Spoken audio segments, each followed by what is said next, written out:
আয়াতের তাফসির করেছেন। কোরআনের তাফসির কোরআনের ভিতরেই আছে, অন্য জায়গায় আছে। এক আয়াতের তাফসির অন্য সূরায় পাওয়া যায়। তো সূরা তাহার এই আয়াতটা আলোচনা করলেই বোঝা যাবে যে এই আয়াতের তাফসির। আল্লাহ তাআলা বলেন যে যখনই আমার পক্ষ থেকে কোনো হেদায়েত আসবে, যেই ব্যক্তি আমার এই হেদায়েতকে অনুসরণ করবে, আমার পথনির্দেশকে মেনে চলবে, আমার বিধিবিধানকে যারা মেনে চলবে, অস্বীকার করবে না, ফালা ইয়াদিল্লু, তারা কখনো পথভ্রষ্ট হবে না, ওয়ালা ইয়াশকা, এবং কোনো দুঃখ কষ্ট তাদেরকে স্পর্শ করবে না, তারা বড় ধরনের কোনো দুঃখ কষ্ট তাদেরকে স্পর্শ করবে না।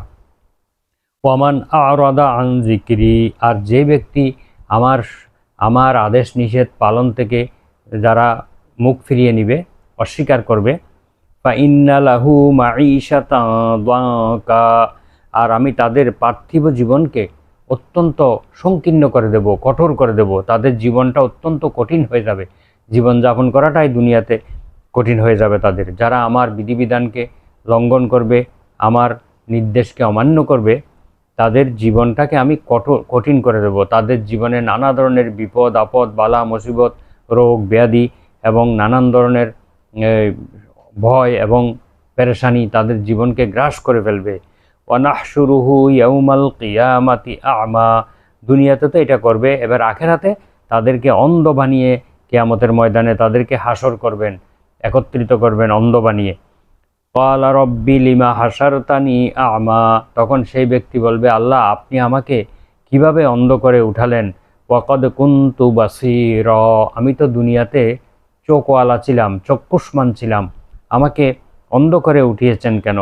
ক্বালা কাযালিকা আতাতকা আয়াতুনা ফানাসিতাহা ওয়া কাযালিকাল ইয়াউমা তুনসা, তুমি কি জানো না তোমার কাছে দুনিয়াতে আমার আয়াতসমূহ এসেছিল, আমার বিধিবিধান, আমার পথনির্দেশ তোমার কাছে এসেছিল, অতঃপর তুমি উহাকে ভুলে গিয়েছ, তুমি উহাকে গ্রহণ করো নাই, অমনোযোগিতার সাথে উহা প্রত্যাখ্যান করেছ।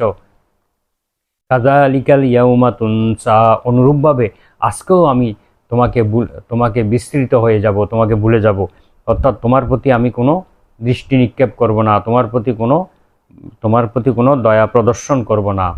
আজকে দুনিয়াতে যেভাবে তুমি আমার আয়াতকে এড়িয়ে চলেছ, অবহেলা করেছ, অমনোযোগিতার সাথে পরিত্যাগ করেছ এবং আয়াতগুলোকে নিজেও মানো নাই, অন্যদেরকেও না মানতে বাধ্য করেছ, আজকে আমি তোমাকেও আজকে ভুলে গেলাম, তোমার কোনো মুক্তি আজ থাকবে না।